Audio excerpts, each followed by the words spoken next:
Let's take a look at this beautiful orange 2003 Honda Rancher 350.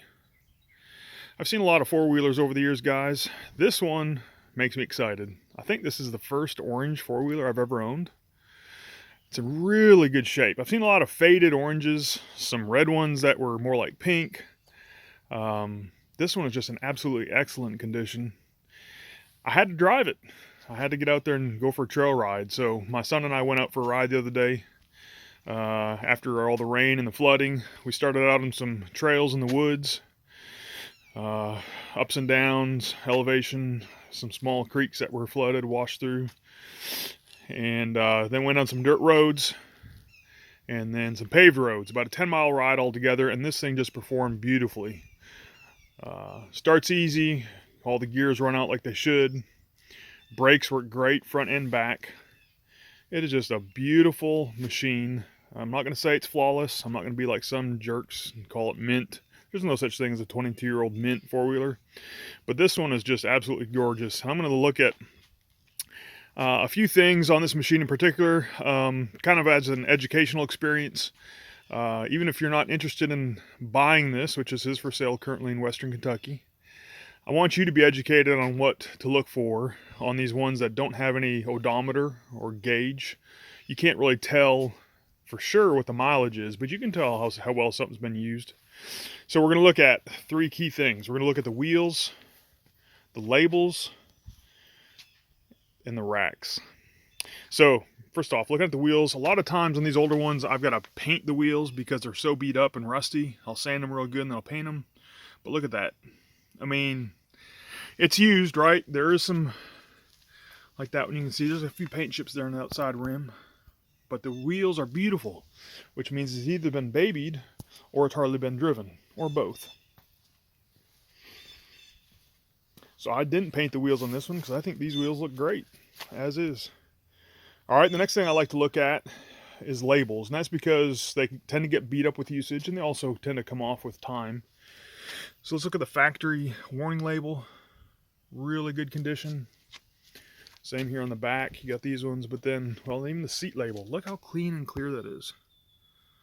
That's the original seat cover. And that's another thing you look at is the seat. There's no holes, no cracks, which you get with sun weathering and usage. And then the rear labels. Look how defined that is.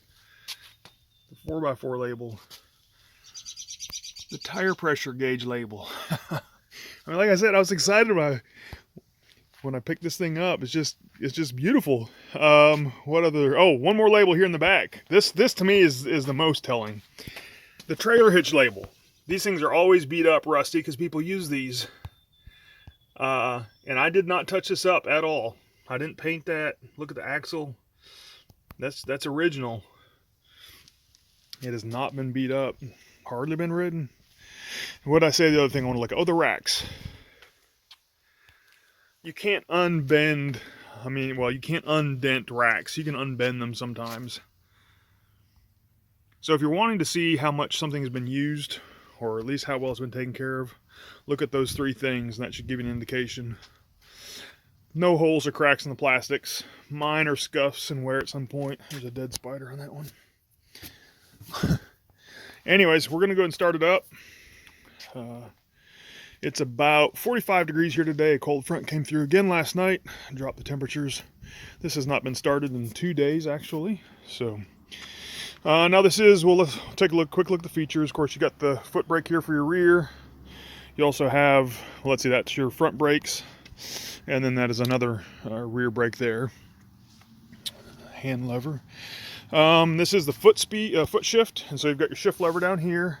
There's no clutch to worry about. You just go up to go gears 1 through 5.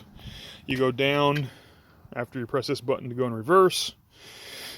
You got your lights, your kill switch, your start button, typical stuff here. You got your choke, which we're about to turn on. So again, this is a Honda, so it's got the carburetor heater, so we're going to turn that on. Let that sit for about 30 seconds. All right, going to pull out the choke. Hit the start button. I'm going to look at the back here, see there's no smoke. So you heard how quickly that started up. No smoke at all. Of course, this thing has no no leaks, needs nothing. I mean, there's no issues with this at all. Rode up beautifully. Turn that choke off. There you go. Beautiful, beautiful machine. I'll say one other thing. Sometimes people say these full-time 4x4s are hard to steer.